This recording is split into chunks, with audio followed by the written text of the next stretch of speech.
Full minuti o te nele tu lai se fulu se mele jatu Polokalame fa wow ole Uati keep a watch. Tau longo fo ia wa ni meo tutupu yo vai fanua me se fo ia ole vai fafo. Ia wal silfia de jatu tuno. Ai le fa wow de jatu Uati ni vai ngole fiafi. Tau on lava ona mato o ia nisi o fasa launga. Fa bisinisi wal silfia de jatu tuno. So ifo manuia ile tapo inga le tato tunuu ai mese lava mo ila tou o lango matau muli lava ta longa fa vao malo mo le silfia o le anga i mai le ta longa se tasio ta longa tele ile aso se fulma le ivo o Oketopa le aso Savea ile malai o le Go Media Mouse Smart Stadium i nei tamaki makoro i au kilani o le soinga siampini le Pasifika po le tapo hera ia pe ona iai au e lua atama itai malii. Ta longa mata ina le vao le fitu Samoa a me se foi le Kiwi Ferns ile awa uli o le aso Salea se fun leiva o Oketopa afali tulai tolu o le amatalia i ta longa lea ona taua lunga lea i ta longa mata ina fa vao malo mua a lauto Samoa ma le awa le Kiwis i le tau le ono i le afiafi. Ta pena ia whanau, ta pena lo ainga whawhelua inisio alo matama whanau longo ao lau toa Samoa. Pe ona ye le sunga ia Brian To'o Jerome Luai Leofo i walau manu ia le lisio le tatou au e ono Tofia wale ta longa. Le sunga fo ia Ben Haas. Ia amese fo i nisi o tama longo a le au malosi le Kiwis pe ona ye le sunga ia James Fisher Harris Jerome Hughes ia madowi ta pine lua ta longa tasi le aso Seiuli Leaupepe mata mau i lunga le tic .go.nz ia te mauai ia pepa wafo i le ta longa ia nisi fasa le longa la fatu i lauftalenga Leofo le nei vanga le fiafi Malo fatu fatalo fatu Fofoga ngal tatu watunu ile nei foi fiafi ia ele ave sei lava ia tatu company for lo lang mai el Pacific Easy Money Transfers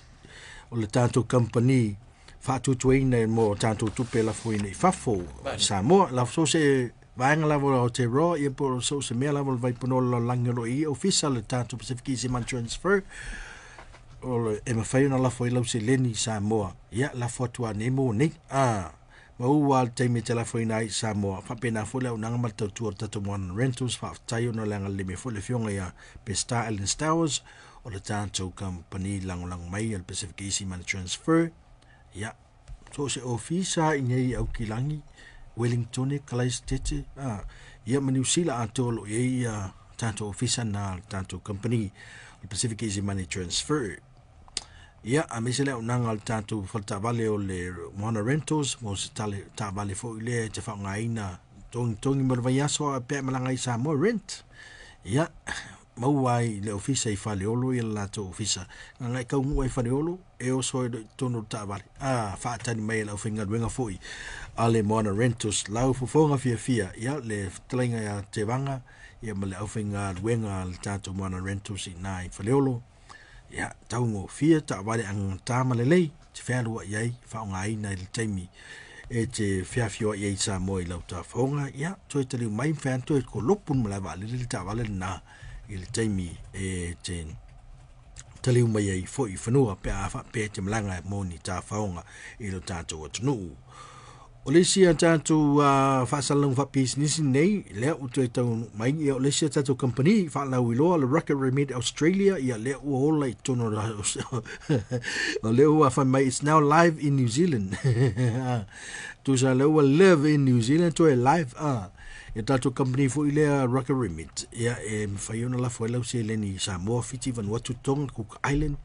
ia whaafai fie fo i lato au nanga o le tato nangala na le Rocket Remit e te whangai na le app e te alu dungo le me fo le Google Play Store ma le Apple Store kamanga fale o lola ngai lua e mawai lunga fo le lau telefoni po lunga lau computer po lo laptop e it's tango e download mai lalo le app nga le Rocket Remit ya ma e whangai na la le lako promo code nga lo Hello Pacific ya po spelanga HELLO Pacific ia mawhai ona lafo lau se leni mau malau po nisi na tolis futala tala New Zealand mawhai ona mau lau po nisi na fsosoni lau se leni le lafo ai leila stupe tongia ile unanga na altatu company lafo tupe fa moli ole Rocket Remit. Malo fa vtailo fionga ya onisi fo ina fa salongo fa business awar sil fit jatu tunu awal jatu savling le ni fo mai aso lewa jatu se mai len jatu Polokalame le Uati ini mta upu wa fo ile sil fit jatu tunu masalo pe tasial mta upu le fia tuli lo ina to telea la fionga faton ia ole mta upu le wa maua mai te pe ona fa ai lo fo i finngalo le tusi le na fa ilo fo el societe lo ia al tanto tunu mane i le fa lia fo o Latu fo ia tunga lunga fo i ono to fingal nei ol minsta pol pan mia i le lona tau aveina to finga po le matanga luenga o leo ia mes fo matanga luenga o le official o le fo i le lo sili ia fata se foi malo official o le sud fa inga le ombudsman's office ia o lo tawa veina I lalo matanga ngal pan mia ia malo official vai fafo o le atunga lunga la o fa ali ai tu sai mal tusia le societe lo ia no polengo no le toto pe o le foi e lo toto le fams nonga ia modianga foi o le fa sanga le fiona le pan mia e ui lava wa umana tanoa le sunga I laule le mali toa ele eso na afianga ia pe o mama fo ilun suafa me ia vaenga me ia sun nga tu la fon ia alva ai lava ia mai le matitiota fo I por fa malama de e fo I Latu te tau veina vaenga tu la fon pe o lo ia ma tu la va pe ia leo la fa leo lo Latu atu ngalunga ile tau veina le fiona I pa mi o tanga wenga nei ia me se lava le vaenga o leo ia ma le official lo ia sidi pe o vaenga na tanga wenga nga e o fa tasi ia e me se la le vaenga na te fo ile siakina le paleni o vaenga official nei po tanga wenga ni malo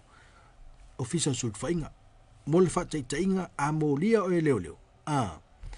ai se morianga fo ile te la ngona le o tala feunga ia le morianga le ala molia I o ia le te fainga wenga o stanga te fainga wenga malo o le officers te sulu iai mo se fa malama mainga ma se fa avenga mo oe o le official sud fainga e te sud fa po fia lava la vaenga o fo ile le tenga lue ai pe tenga lue linga luenga malo pe tenga lue fo I amesala fa te tenga fo ile le tanga luenga le te tenga le official o se tanga luenga malo mane o le sudu fanga la vai te sudu iai pe o le aturi o le te finga luenga malo e te sudu nga I te vaenga o sudu fainga mane mai o inala a fa pe la tasi ia matanga luenga le Latu te vai mele o no winga fa unga le si matanga luenga le o le a follow I fo le si matanga luenga so so le va ai tu na fo ile le fa la wi tele ia ele o fa pe o fa joina ia ta o no le tala no langa le ta le wa fair tu sai fo ma le fa tu fa le inga loia le tatu watnu mane no e ui lava la el tusi nei a loia e lo fa leo fo I nisio faitio la avatu pe vaenga nga ele avatu tu tasi vaenga nei le fo I fa leo ia ni fa sia fo nisio o loia e fo ringa mai o tusi nei ia o tusi e na o se vaenga to I titi pe na se vaenga ele o se ia fa pe o le saule lau ala le fa nga ina ia le logo ale lo no winga le o tusi nei sa saule lau po le committee foi o lo taita ia le societe lo ia le tatu tunu mane ia walanga lewa o le tusi o lewa ve ma public information ia mai le fut sil fil tatu tunu le fams no nga ia fams no nga tatu tunu sil lava tangata I lo nei ai pe o vaenga la na le to yel fai tionga ia lo ia tunga lunga ona o tulanga na ile afia I le fionga ni pan mi tulanga ia ia male ave ai o ia min stam tanga luenga tasial tanga tainga tanga luenga leo tanga luenga fu ileo le ofisolo yesidi ia male tanga luenga fu ileo o sud fainga ona wingala e tasil min sta tolu tanga luenga ne ngalue ia tanga luenga ne tu sef e e te me fisiringi ia e resi matanga luenga le matafa yo e resi matanga luenga mo le sa idia o le paleni ma le amiton pe o le atungalunga lana le fa a leo ele so sa yete lo ia le tatu o tunu e le o ma wale o le nan fa le watu vaenga nei langa o le saudungo o mo meo pepa lo ia pepa fa mtalanga lo ia ia e lo se mea fatu tu lai ma ua man talanga to ia ai pe o le vaenga na le a fe ye ma ua laua lunga I tala no ngal tatu o tunu ia mai se lava lo a mata na ia I nisi fu o fin ngalo nisi o tai o le tatu o tunu ma lo fa ftai ma le sa no ngala mo fionga le wa ta ua vaenga manino ia pe no ta we se pepa o fa mtalanga e tu sai ma se ia ma lo le o le va vai nisi o se fa se mai le lau lo ia ia po o se ni manatu fa alia fo ia la lo ia fo ile le la to fo itilo fa ale tu la fono ia e tu sai ma matanga luenga I lalo va inga le fiunga le li pa mia o le no e ta ua ia o le e tele e faisina tele e tate alo va e tu nei le lisio matanga luenga ia no fiunga le fato aka lo fo le fiunga le pa mia e ke le ngai matanga luenga a chi sila ia o matanga luenga tau le pa mia Ministry of Prime Minister le ta ua ia le lalo ka peneta ia o le Immigration Press and Communication lona lua o le matanga luenga o vai fafo po le Foreign Affairs and Trade ia o le si matanga luenga lona tolu pe ona ta ua o leo ma fale pui la wona nga leo fale pui lona fa o le ofisa o le lawyer city mana au fenga luenga loia loia langolango o le lona lima o le ofisa o le ombudsman's office o le ombudsman mo le pe ona e tau fa matali mo le silifia na tunu o le matanga luenga o sulfainga po o se au nanga mo sulfainga se I tatu e fo I mesi taimi I le vaingala lona lima asi lua tolu fa lima ono lona ono o le Public Service Commission po ila to pulea nga luenga fa tontonu nga luenga le malo lona fa o I lona fitu o le Samoa Export Authority la selisi o le mai tau la ia le mai tau tu fo I le pepa fa mtalanga mtu singa loia o le la tau tilo pe a fai o le anava tau sa una I le whainga malo tu la I mai le foe o pulenga le lei o inala le pe tau la mai so la tau fo I fina ngalo I pulenga le lei ina ia yes ina ia mata I tu e mawhai unga check balance si aki mai lesi portfolio po lesi mta ngaluenga ia ngaluenga whaatino ame se lava ili tu la fono ia pela ona eta ua le tūlanga lea o le ombudsman's office mo silfia le tatu o tunu mta ngaluenga mo sulfa inga o ila tau nei fo ila peona tau whaamatala whaamatali mai lau fionga le whaaton o ila tau nei lo o sila totoa ile whaatino ina o lai aia tatau atangata aia tatau le whaatino ina o lai aia tatau pe a whaalaina tutusa ma lalo le tula fono ale lalo langi fo I le meta wa aia tatau lona lua o le la tau fo I tilo fo I lea ile I totonu lava o whainga malo pulenga le lei ina ia una ia matao fia ia ni pulenga fo I whaale tonu a mai se lava ia tangata nuu male malo lo tu lai mai o lono wingala e pe mai ta wantu le pepa fam talanga tu sai tu singa le society loia e te lefo isia fan fo ile mo le tilo anga I mamau ia a mo all se portfolio le fiongol pandemia e va ai lo fo I so fu malo loina malana sa valinga lona lua I le vaenga la lea I le tulafono ma le tuto tasi o le tulafono ia a mese e le mata I tuina o whaatinoina o whai unga whai pe ona e sau noa o o lau manu ia foi po lo ta oto I luma whale o le a whaamsinonga ia nisi o whaamoe pe ona ta ue fotua fo le fionga le li palmia a o le na te umia ia matanga luenga te tele nei o lo tea le mata upu e angai ia whataidenga lau fionga ya ngo se kala fakai fionga ya sione o le tai lea o le malo o lo umiem tanga luenga ia o ila toula ia o leo fatino ia fofanga pe ona ia tu la fon ia ai pe fa ia lo fa o le lato pule fa ton po o le le sin o le lo no fo ia no fo po lenga fo ile o le lato mtanga lu o sione o lo no inga fo ila o ila le asia ki minga luenga e fa tino e leo a o e va inga luenga fa tino le mtanga luenga o surfa inga a o e tilo il fa tino nga luenga loia a le o mai lalo le po lenga asione e lo fionga fatun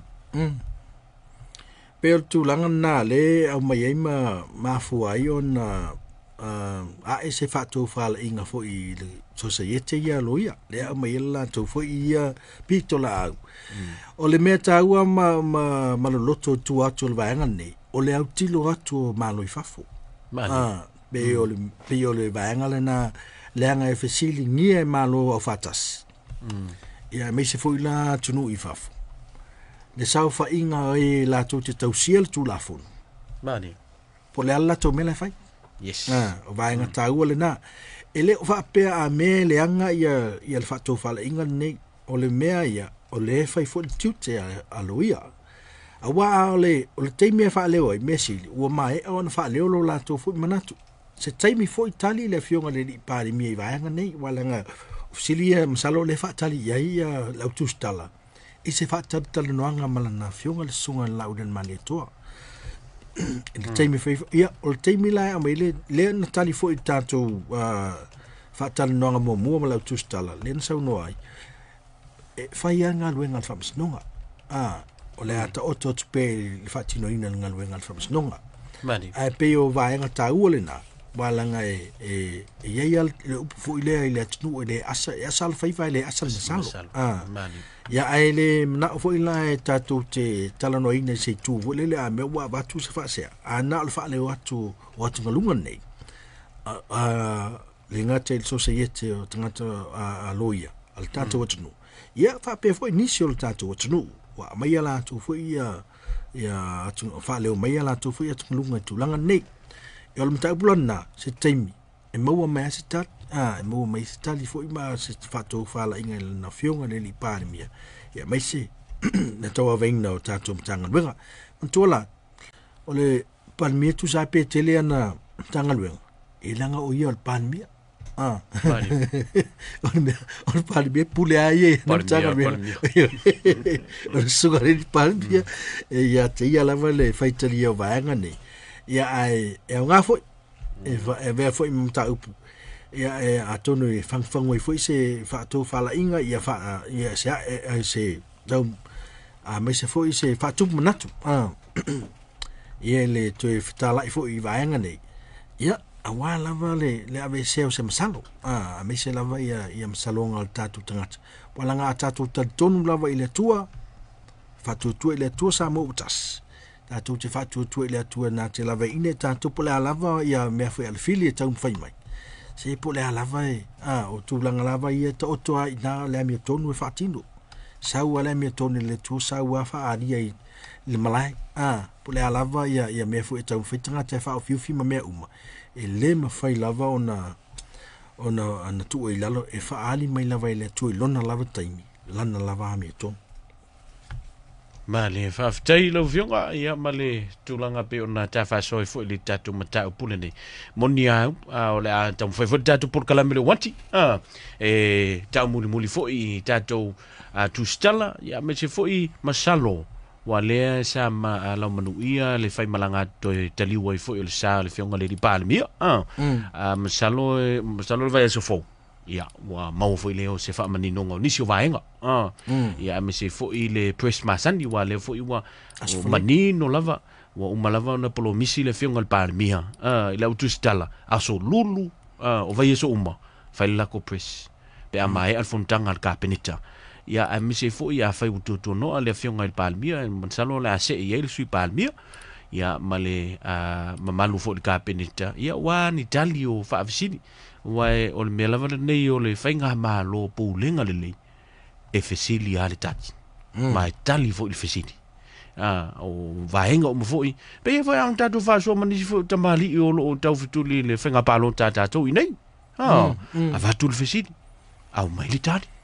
o le ase mafuanga matu te palo tai. Ia. A wai fo i lau fionga. A o le fo i zo sa o mo tatu o tunu. Male community ine i Aotearoa. Sa o iai whatalonga ni so pan mia whatatenga pan mia New Zealand.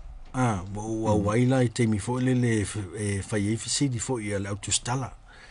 Ele ai ase fisili matua avatu a toa fisili fo le o no le nau tainga ina i Seiuli le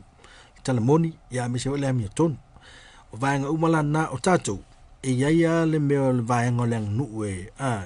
e pe tau whaongaina fo iniso taimi o le fitu na i fo le o le vawhea me se le tatou po e i le ina nei popona le toa e le whafonga me se fo ia tangata e whaasanga elf city e mai tau i niso tatou whatalanoanga ma niso tai o tatou whatalanoina i lunga le tatou ala leo e le i alo a tatou fisili fo le se whaia se fisili lava e wha upu le wha upunga i le wha pia me le anga wha upunga e mamoli le awala wha alo mai mamoli fo i le awala fo i le mwhai o na ofi masao ngō fie matadia ngō fie fo i le tangata o lo wha sanga i le fisili po lo tangata fo lo anga i le wha tino ino a tatou fisili ia e le whapela o ia lau puata mwhainga ai pe o le whainga tai o le tatou wawhea loa i lea ma le vata puia le vana nofo tatou e alai ona musu tatou e wha leo tatou fisili ia pe whataitai ngal teim fwina fisili ngie fwoi sa taso taitai tulou o le sunga tuila e palanga le sa wha ta fisili ngie teim le tatou Polokalame ai sa au mai malu fo ilo na finangalo pe ai sea na le whai ai lo na taimi ia te seni le sa fina wina mantua le sa teimi o pa ni mia tau sanga luaf mal tolu sa o lava i ele tatou fisili iai ila na fionga fisili ngia fo i le sia tatou fisili na mamoli ila na sunga ia pe aisea pe tadue ono tatou mai tau o val toris tau sanga o tau aveina le tofi tai fono o le uni la kapi pe fa mata e le fina ngalo e tau na fa se tuanga ma step down fo le man to finga ya le fana mai ala saunanga man fa fo tatou tatou fisili ngia fo i taimiele o lata tatou whainga palota. Ia le tūlanga fo i pe ona iai ia le vaenga pe ona. Iai ia le whaawawina o le tofi po teita inga o lana fo i vang whaawhai. A o loma whainga palota. Ia kuma moli fo i tatou fisili iai i le fo tamani o le tunu. Ai sa tari mai fo i anga fisili le fisili tangata. O tatou la le mata upe whai. O le tatou wha leo ina o le o finangalo o tangata lau tele. Ia mamoli fo ila wala ma le ai lava ba se vaenga fo le alu oduai tatu ma fo mamoli al mata upu ia afa pe mata upu le tula i mai teminei tadwei ono le fa leoina mai le tusi le walo ia le societe lo ia sa wa se taimi e mo alo se tatu wa noa tatu te fisili fo le sunga le li pa ni mia o tatu malo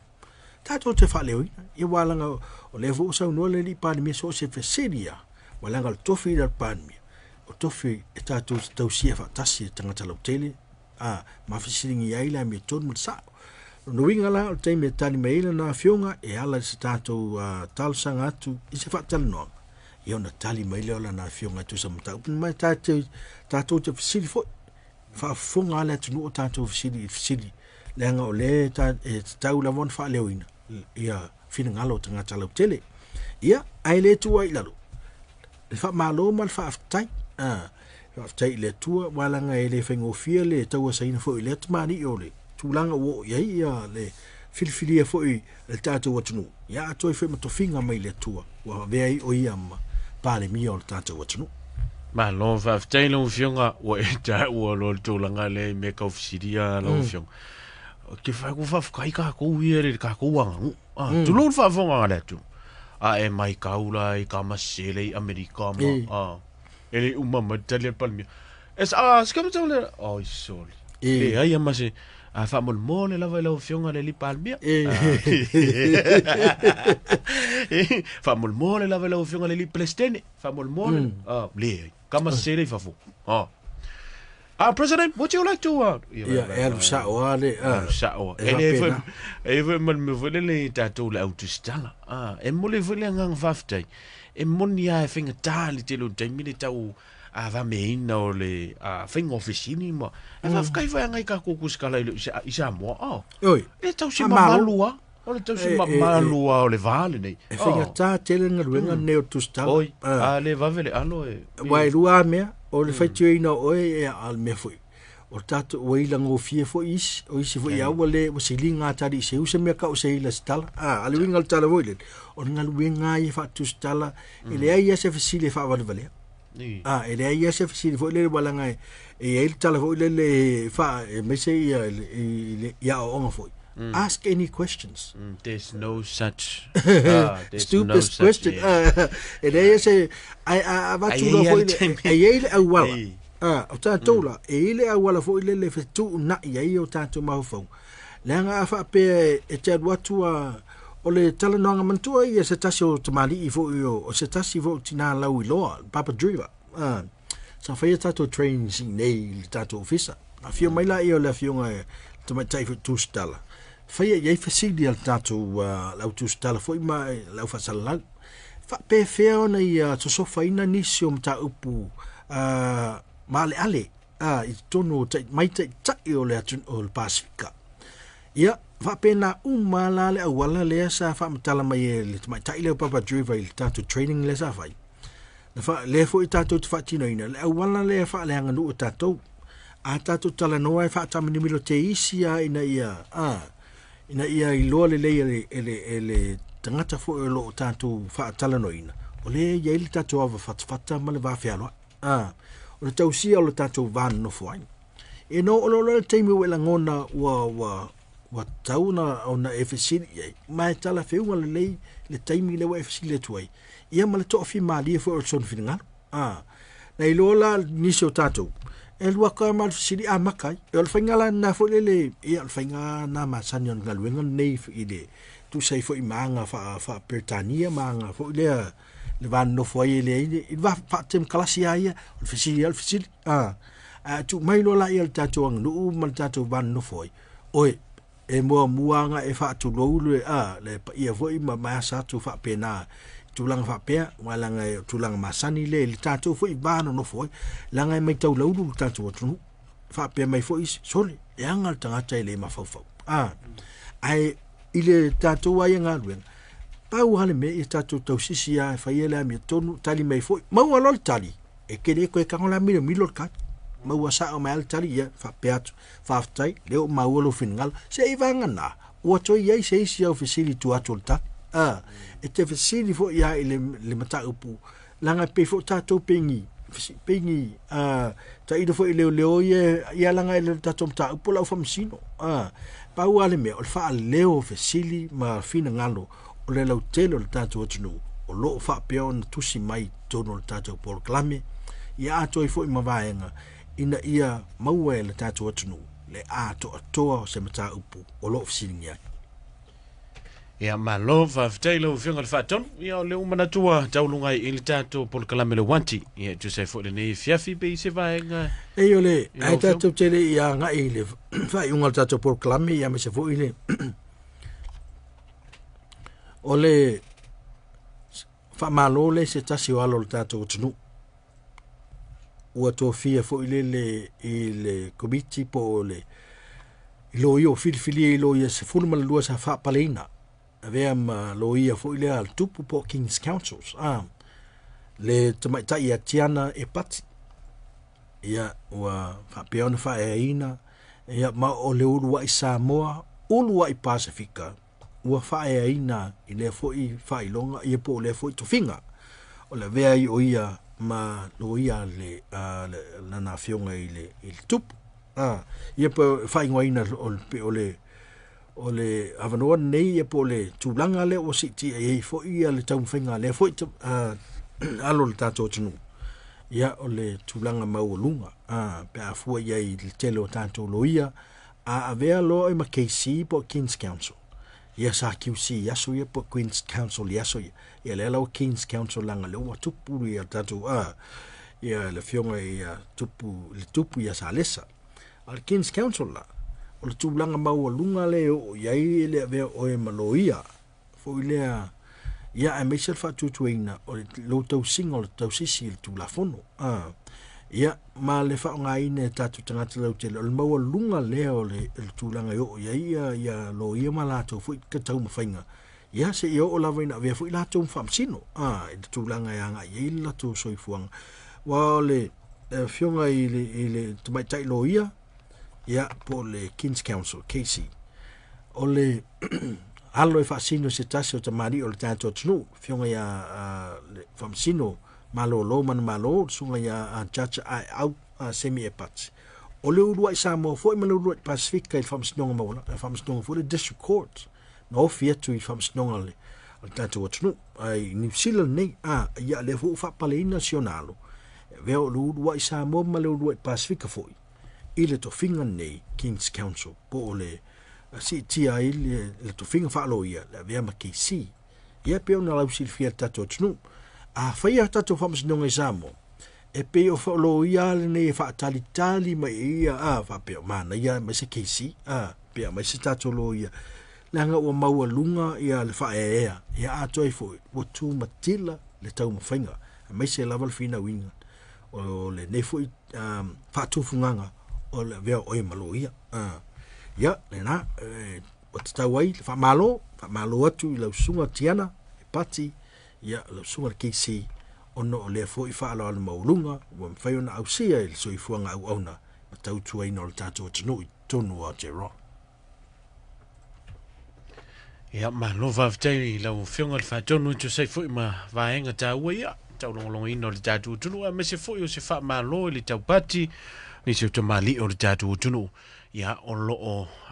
fina wina tūlanga maululunga pe ona e taua i le nifo i vaenga o le fiafi ia manatu o le tāua lunga atu le tātou Polokalame le nifo i vaenga o le tātou mafutanga ia to lo whaafonga le tātou tunu ia masalo ua mahea o na whaatino nisi o mo o ngā lofa i le valvale lofa fo i le mafutanga ia ma se tasi utama to ina penisione malo lo manu malo le sunga ia Reverend Elder Lucky Richard Slade ia pe ona tuua e fo i le malo ia ai fatasi atu i lona ali pe ona ye le sona nafi male so i ona to sauninga mata penanga a momo nga lo fon tatu Polokalame le wanti le ngalo lava ia le maftanga le ngalo fo le waunanga pe ona ye to tono le tatu community ia o manatu le wala nga te tau tai na to le tatu piselea to lunga i se matu to tua ile nei fo i vaenga le fefi ia is desineo au tamao le tatu tunu ia ilana fe au malana nga luenga pe ona iai i to tono le kalesia lafu ma moe pe ona vala una ilon soifua alo faanga ia ainga wo mai masani ia ila tofo i fengai male lonto fa vau ia male la fonga malingi ne vaenga le fefi ia upu a le tatu wali faola e amu ia ila to e fa nonoa io a wae fa mafan fanaina ila to a ole manatu foi le tatu Polokalame paule o le taimi e tu la lata ai le mafutanga le anganga o le li malana tangata na ia fai fe ngai mam fa nonoanga fa litino o le mafutanga wo motusia ia a olo si sila le langi ia inga luenga sa to ile le fatu ina ia ola matupu a lea ua ai nei le tele o tupulanga lalo vaoa o le tunu ia alofa tele mo oe manuia lau whainga malanga lau sunga ili toe ina penisione malo lo manu malo au na Lucky Richard Slade ia manuia tele lau malanga